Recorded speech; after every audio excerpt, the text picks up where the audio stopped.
శ్రీరామచంద్రమూర్తి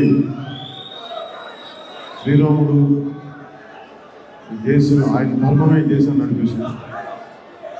అలాంటి శ్రీరాముడికి హృదయపూర్వక నమస్కారాలతో మనందరికీ ప్రియమైన శ్రీరాముడికి హృదయపూర్వక నమస్కారాలు తెలియజేసుకుంటాం. వేదిక పైన ఆశీనులైన శ్రీ ప్రకాష్ జావడేకర్ గారికి, వారితోటి హృదయపూర్వక నమస్కారాలు ప్రకాష్ జావడేకర్ గారికి. వేదిక పైన ఆశీనులైన భారతీయ జనతా పార్టీ పెద్దలకి, నాయకులకి, జనసేన నాయకులకి,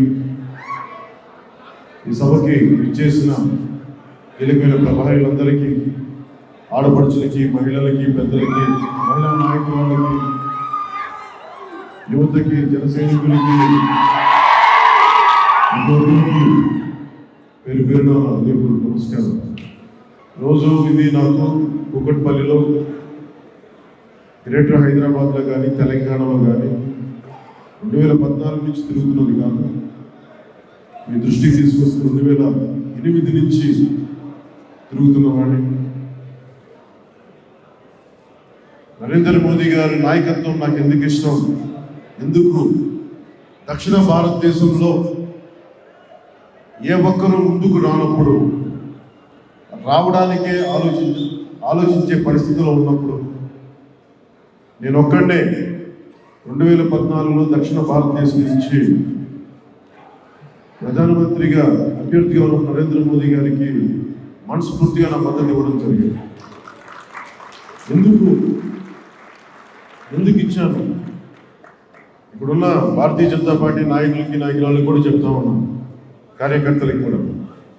నేను జనసేన పార్టీ పట్టాల్సిన అవసరం కూడా ఉండేది కాదు. నిజంగా నరేంద్ర మోడీ గారు 2004 నుంచి కనుక ఆయన ప్రధానమంత్రి అభ్యర్థిగా ఉంటుంటే, నేను ఆ రోజు నుంచి కూడా నేను మీతో పాటు కలిసి నడిచేవాడు. ఆయన రాక ఆలస్యం అయింది, దానివల్ల నేను జనసేన పార్టీ పెట్టాల్సి వచ్చింది. కానీ నరేంద్ర మోదీ గారి ఆలోచనలు కానీ, జనసేన ఆలోచనలు కూడా, జనసేనని మీరు ఒక భారతీయ జనతా పార్టీ, ఒక జాతీయ పార్టీగా నేను మీ దృష్టికి తీసుకొస్తున్న ఆలోచన, జనసేన అనేది ఒక రీజనల్ పార్టీ కాదు, ప్రాంతీయ ధోరణితో పార్టీ పెట్టలేదు. చాలా విశాలమైన జాతీయ సమగ్రత కోసం పెట్టిన పార్టీ. ఏ రోజున కూడా నేను ప్రాంతీయతని విస్మరించని జాతీయవాదం జనసేన. దాంట్లో భాగంగానే ఎందుకు వచ్చింది అలాంటి పదప్రయోగాలు, అలాంటి ఆలోచనలు ఎందుకు వచ్చింది? నేను చిన్నప్పుడు చిరంజీవి గారితో పాటు నేను కొన్ని సినిమాలకు పనిచేసేవాడు, మా సొంత సినిమాలకి. ఇది ఆర్టికల్ 370ని ఉద్దేశించి చెప్తున్నాను ఈ ఉదాహరణ. కశ్మీర్లో షూటింగ్ చేసేటప్పుడు త్రినేత్రుడు, రాక్షసుడు, కొన్ని సినిమాలు చేస్తున్నప్పుడు నేను ప్రతి సంవత్సరం ఆ టైంలో నేను వెళ్ళేవాడిని. నాకు పని ఏముండేదంటే అక్కడ కొన్ని కొనుగోలు చేయటం, పనులు చేయటం. ఆ పనులు చేసే సమయంలో అక్కడున్న స్థానికంగా ఉండే ప్రతి ఒక్కరూ కూడా భారతదేశం నుంచి ఎవరు వచ్చినా, మీ ఇక్కడ ఎందుకు వచ్చారు, మీరు మీ ప్రాంతం కాదు ఇది, ఏదో మీరు మద్రాసి వాళ్ళు అనేవాళ్ళు, లేదంటే అసలు మీరు భారతీయులే కాదనేవాళ్ళు. మనం చిన్నప్పటి నుంచి చదువుకున్నది శంకరాచార్య ఆపాద మస్తకం కన్యాకుమారి నుంచి శ్రీనగర్, కాశ్మీర్ దాకా నడిచిన శంకరాచార్య గారు మనం దృష్టిలో పెట్టుకొని, ఇది మన నేల కాదంటారేంటి అని ఇప్పుడు ఒక ఆవేదన ఉంది. ఒకరోజు ఆఖరిగా ఒకసారి స్థానికంగా కశ్మీరీ పండిట్లు ఎంత బాధపడ్డారో నాకు స్వయంగా తెలుస్తున్నాను. సొంత ఊళ్ళల్లోనే వాళ్ళు చెప్తా ఉన్నాడు, కశ్మీరీ పండిట్ నాకు కుమార్ అని ఒక కశ్మీరీ పండిట్ ఉండేవాడు. చాలాసార్లు గొడవలు జరుగుతున్నప్పుడు, షూటింగ్ చేసే టైంలో స్థానికంగా కొంతమంది పెద్దలు, కొంతమంది కశ్మీరీ పండిట్స్ వచ్చి మాకు అండగా ఉండేవాళ్ళు. అలాంటిది మేము ఒక లాస్ట్ షూటింగ్ రోజు వెళ్ళిపోతూ ఉంటే అబ్బాయి చెప్తా ఉన్నాడు, ఇక మేము ఎక్కువ కాలం ఇక్కడ ఉండలేము, మేము మా తల్లిదండ్రులు పుట్టిన ఈ నేలలో ఇంక మేము ఉండలేము, మా మీద దాడులు స్టార్ట్ అవుతాయి అని చెప్పాడు.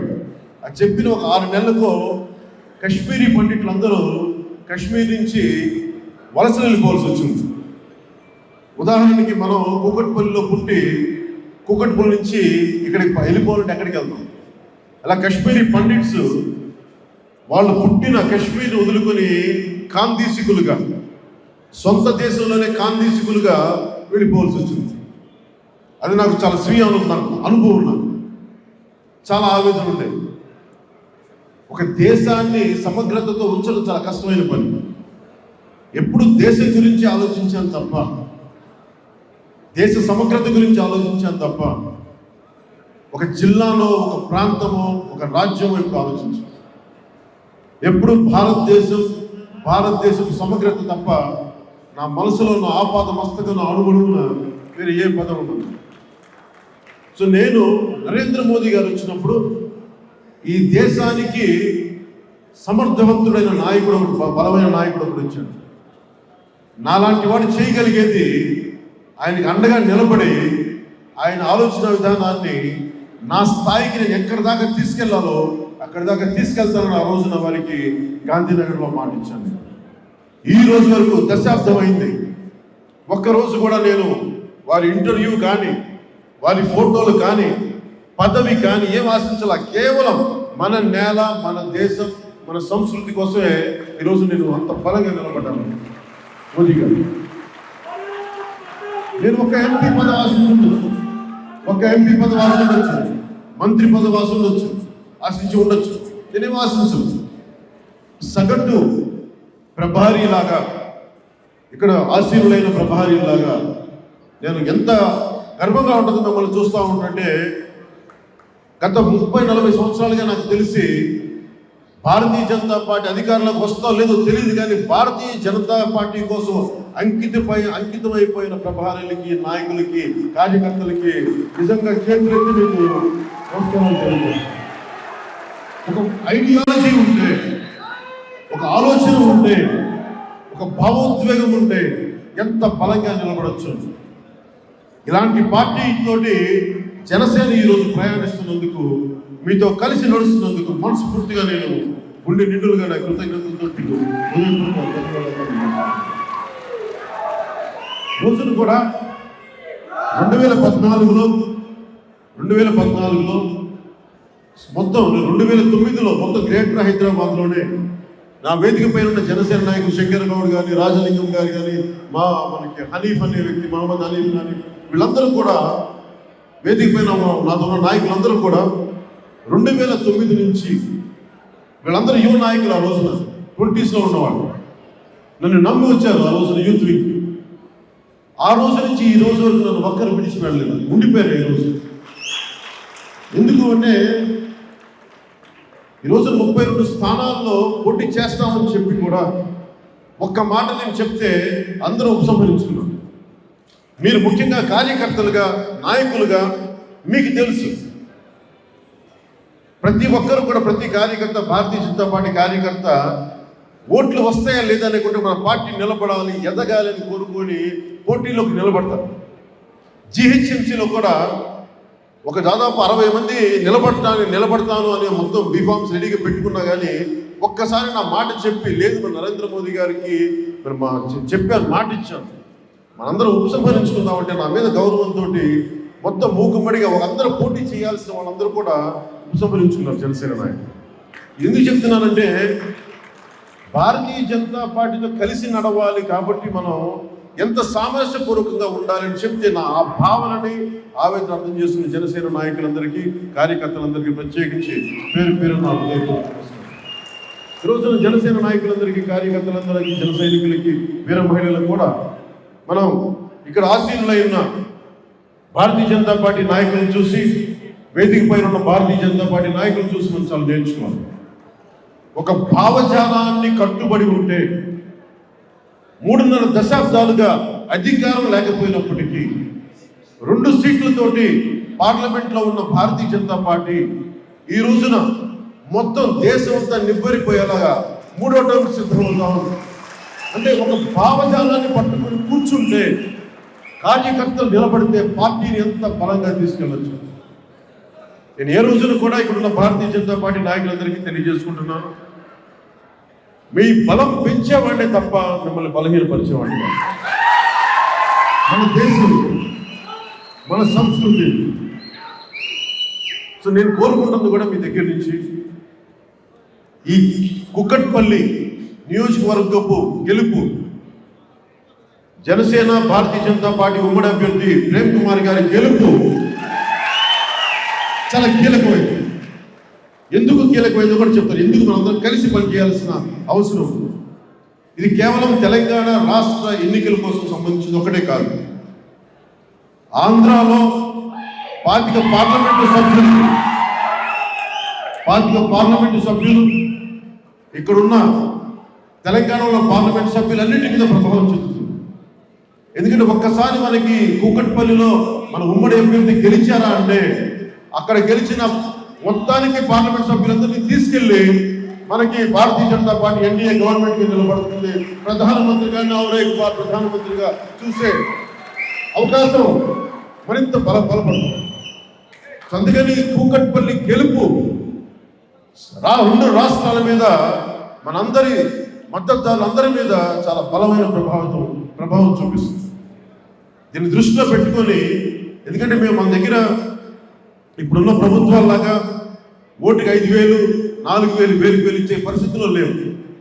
ఇందాక పెద్దలు జావడేకర్ గారు చెబుతున్నట్టుగా డబ్బు పోసేస్తా ఉన్నారు. మన డబ్బుతో కొనలేము, భావోద్వేగంతో కొనగలం, భావజాలంతో కొనగలం, ఐడియాలజీతో కొనగలం. ఐడియాలజీతోటి భావోద్వేగంతో మనుషుల్ని కదపగలం. నాకు ఒక్కడే ఈ రోజున బాగా నచ్చింది. నేను దాదాపు దశాబ్దాల క్రితం వరంగల్లో ఆ రోజున 2009-2008 పొలిటికల్ ప్రస్థానంలో భారతీయ జనతా పార్టీ, మీ అందరికీ నాకు ఆయన పరిచయం ప్రకాష్ జావడేకర్ గారితో ఎప్పుడో మీ అందరికీ తెలియదు. నరేంద్ర మోదీ గారి కంటే ప్రతి భారతీయ జనతా పార్టీ కార్యకర్త కంటే ముందు నా దగ్గరికి నేను ప్రకాష్ జావడేకర్ గారు మేము కలుసుకున్నాం. ఆయన నా ఇంటికి వచ్చారు. ఆయన ఆ రోజున మమ్మల్ని నన్ను అడిగారు, మనం కలిసి పనిచేద్దామా భారతీయ జనతా. ఆ రోజు నుంచి ఉంది ఆలోచన, కానీ అది నెరవేర్చడానికి 2014 పట్టింది. సో ఈరోజు ఈ అలయన్స్, ఈ పొత్తు పద్ధతి కాదు, భావ సారూప్యత ఉంది. నిన్న ఉమ్మడి ఖమ్మం జిల్లాలో, అలాగే దుబ్బాక, నల్గొండ, మనకి సూర్యాపేట, కోదాడ మీటింగ్స్లో మాట్లాడుతూ ఒకటే చెప్పారు, జనసేనది చాలా సోషలిస్టిక్ భావాలున్న పార్టీ, సనాతన ధర్మాన్ని సంపూర్ణంగా గుండెల్లో పెట్టుకునే పార్టీ. ఈ మధ్యన కూడా చాలాసార్లు దేవాలయాలు కూల్చివేస్తూ ఉంటే మిగతా పార్టీస్లో నేనేం భయపడు. భారత రాజ్యాంగాన్ని నమ్మిన వాడు ఏ మతానికి ద్రోహం జరిగినా, ఏ ప్రార్థనా మందిరం మీద దాడులు జరిగినా, ఈ మాట అంటే ఓట్లు పోతాయేమో, ఈ మాట అంటే ఓట్లు రావు, అలాంటి భయాలు జనసేనకు లేవు. అందుకని ఆంధ్రప్రదేశ్లో కూడా ఇన్ని వందల దేవాలయాలు కూల్చేసి ఈ మాట మాట్లాడితే ఇబ్బంది అవుతా, హిందూ దేవతల్ని, దేవాలయాలని అపవిత్రం చేసి దుర్భాషలాడితే మీకు నేను ఏమాత్రం ఓట్ బ్యాంక్ పాలిటిక్స్ లేకుండా చాలా బలంగా మాట్లాడగలను. అలాగే at the same time socialistic భావాలు సంపూర్ణంగా ఉన్న పార్టీ. ఈ 2 భావ సారూప్యత ఉండబట్టే నరేంద్ర మోదీ గారి నాయకత్వంలో నేను నడవడానికి అంత మనస్ఫూర్తిగా 2014 నుంచి మీరు ఊహించుకోండి. 2014 ఆ రోజున కాంగ్రెస్ హటావో దేశ్ బచావో అనే పదవి నేను నినాదం ఇచ్చాను. ఆ రోజున కనుక నరేంద్ర మోదీ గారు రాని పరిస్థితిలో ఉంటే నాలాంటి వాడి పరిస్థితి మీరు ఊహించుకోండి, నన్ను ఎంత ఇబ్బంది పెట్టాము. జగన్ గెలిస్తేనే అక్కడ నన్ను బోర్డర్లోకి ఎంటర్ అవ్వనివ్వట్లా, పోరాటం చేసి మన ఆంధ్రాకి వెళ్ళాల్సి వచ్చే పరిస్థితి. అని ఇవన్నీ ఎందుకు చెప్తున్నానంటే, నేను ఒకసారి ఒక నాయకుడిని నమ్మితే, పొత్తు మనతో ఉందని నమ్మితే నేను సంపూర్ణంగా అహిర్నిశలు నా సంపూర్ణంగా ఆపాద మస్తకం నేను పొత్తు కోసం నిలబడ్డాను. ఈ రోజున భారతీయ జనతా పార్టీ నాయకులను కూడా నేను అభ్యర్థిస్తున్నాను, వేడుకుంటున్నాను. ఈరోజు మీరు ఇచ్చే సహకారం రేపొద్దున 25 పార్లమెంటు సభ్యులు ఆంధ్రప్రదేశ్లో ప్రభావితం చూపిస్తుంది. అలాగే 19 పార్లమెంట్ సభ్యులు మనకి ఇక్కడ పోటీ చేస్తూ ఉంటారు. ఈ గెలుపు ఏమైతే అందరం కలిసి ఉన్నామంటే నేను ఒకటే చెప్తా ఉన్నాను, ఆంధ్రప్రదేశ్లోనే అధికారానికి అరువులు చాచినవాడిని, తెలంగాణలో నేను అధికారం కోసం అరువులు చాచు కానీ ఇక్కడ కోరుకుంది ఒక బీసీలకి సంబంధించిన కులాలకు చెందిన నాయకుడు ముఖ్యమంత్రి కావాలి, ఎస్సీలు బలమైన నాయకులు కాదు. దామోదరం సంజీవయ్య గారి తర్వాత ఎస్సీ నాయకులు ఎవరు ముఖ్యమంత్రి కాలేకపోయారు. అసలు బీసీలకి ఆ స్థాయి లేదు, ఆ బీసీలకి ఎవరు కూడా ఆ స్థాయి ఇచ్చింది లేదు. ఈరోజు నేను కోరుకున్న నరేంద్ర మోదీ గారు వచ్చి బీసీలను ముఖ్యమంత్రిగా చేస్తారంటే నాకు ఒకటే, అది ప్రజాయుద్ధ నౌక గాయపడ్డ ప్రజల పాట గద్దర్ గారి కోరిక కూడా అది. ఈ దేశానికి తెలంగాణ రాష్ట్రానికి బీసీల నాయకుడు కావాలి, ముఖ్యమంత్రి కావాలి. ఆ కోరికని ఈరోజు నరేంద్ర మోదీ గారు నెరవేర్చడం మనస్ఫూర్తిగా మా అందరికీ చాలా చాలా ఆనందంగా ఉంది. దీనివల్లే ఇంత బలంగా పనిచేద్దాం. అలాగే ముఖ్యంగా మందకృష్ణ మాదిగ గారి గురించి ప్రత్యేకించి చెప్పాలి. మాదిగ కులానికే, ఆ పదానికే అంత ఆత్మగౌరవం తెచ్చిన వ్యక్తి. అలాంటి మందకృష్ణ మాదిగ గారికి మా మోదీ గారు అండగా ఉన్నందుకు మనస్ఫూర్తిగా వారికి నా కృతజ్ఞతలు తెలియజేసుకుంటున్నాను. అలాగే మందకృష్ణ మాదిగ గారికి అందరూ మాదిగ పోరాట సమితి వరకు అనుకుంటారు మీరు అందరూ, కానీ నేను ఆంధ్రాలో జనవాణి కార్యక్రమం చేస్తున్నప్పుడు ప్రతిసారి దివ్యాంగులు వస్తారు నా దగ్గరికి. దివ్యాంగుల గుండెల్లో పెట్టుకున్నారు. ఆంధ్రప్రదేశ్లో ఏ మూలకి వెళ్ళినా ఏ దివ్యాంగులను అడిగినా మందకృష్ణ మాదిగ గారిని గుండెల్లో పెట్టుకుని మాట్లాడతారు. ఆయన వల్లే మాకు ఈ రోజున ఇంత మాత్రం మాకు ఎలవెన్స్ పెరిగింది అంటే మందకృష్ణ గారి మందకృష్ణ మాదిగ గారి పోరాటాలు కేవలం ఎంఆర్పిఎస్ ఒక్కడికే ఆయన గుండెలో పెట్టుకోవడం కాదు, ప్రతి దివ్యాంగులు కూడా ఆయన గుండెలో పెట్టుకునే అలాంటి వ్యక్తిని నరేంద్ర మోదీ గారు ఆయన గుండెల్లో పెట్టుకొని ఆయన ఇచ్చి భరోసాగా ఉన్నాం, అండగా నిలబడతా ఉన్నది నరేంద్ర మోదీ గారి నాయకత్వం పటిమకి నిలువెత్తు నిదర్శనం. అలాంటి మోడీ గారికి మన తెలంగాణలో గెలుపు, భవిష్యత్తు మూడోసారి ప్రధానమంత్రిగా కావడానికి చాలా కీలకమైన నిర్ణయం ఇది. మనందరం సమిష్టిగా పనిచేద్దాం. మీ అందరికీ నేను ఉంటాను. నా నేల ఇది, నాకు పునర్జన్మనిచ్చిన తెలంగాణ నేల ఇది. అందుకే నేను మనస్ఫూర్తిగా నాకు పునర్జన్మనిచ్చిన నేల ఆనగా చెప్తున్నాను, దానికి సాక్షిగా చెప్తున్నాను. అండగా ఉన్నాం, ప్రతి ఒక్కరూ కలిసి పనిచేద్దాం. ఎందుకంటే మనం భారతీయ జనతా పార్టీ జాతీయ స్థాయిలో ఆలోచించే పార్టీ, జాతీయ స్థాయిలో ఆలోచించే పార్టీ. కేవలం ఒక రాజ్యం కోసము, హిందీలో రాజ్యం అంటే రాష్ట్రం, రాష్ట్రం అంటే దేశం. అందుకని ఒక తెలంగాణ రాజ్యం కోసం ఇది ఎప్పుడు ఆలోచించలేదు. ఎందుకంటే మొత్తం కన్యాకుమారి నుంచి కాశ్మీర్ వరకు ఈ రోజున మనం భారతీయ జనతా పార్టీ జెండా ఎగరాలి. దానికి మా లాంటి వాళ్ళతో సహకారం అందిస్తాం.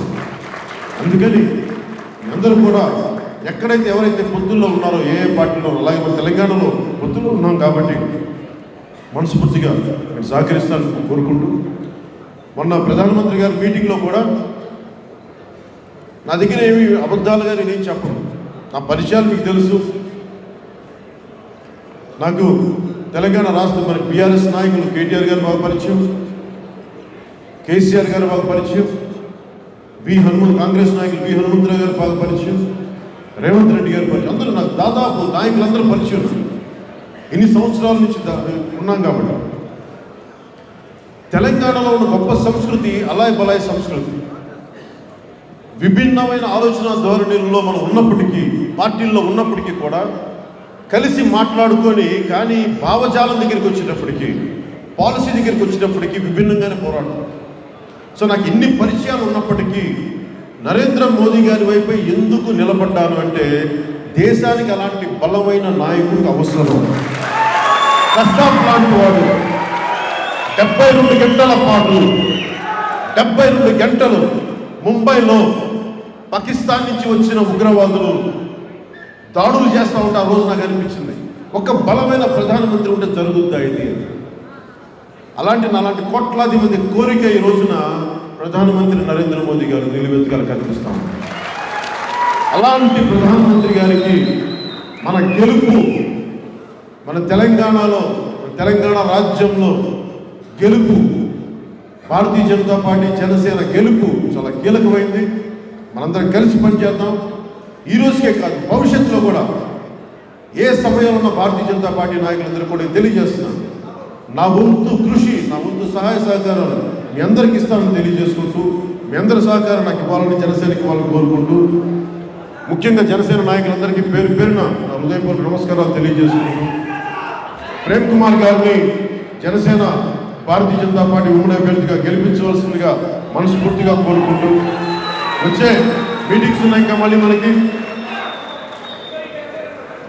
సర్దార్ వల్లభాయ్ పటేల్ తర్వాత అంత బలమైన హోంమంత్రి అమిత్ షా గారు వస్తూ ఉన్నారు.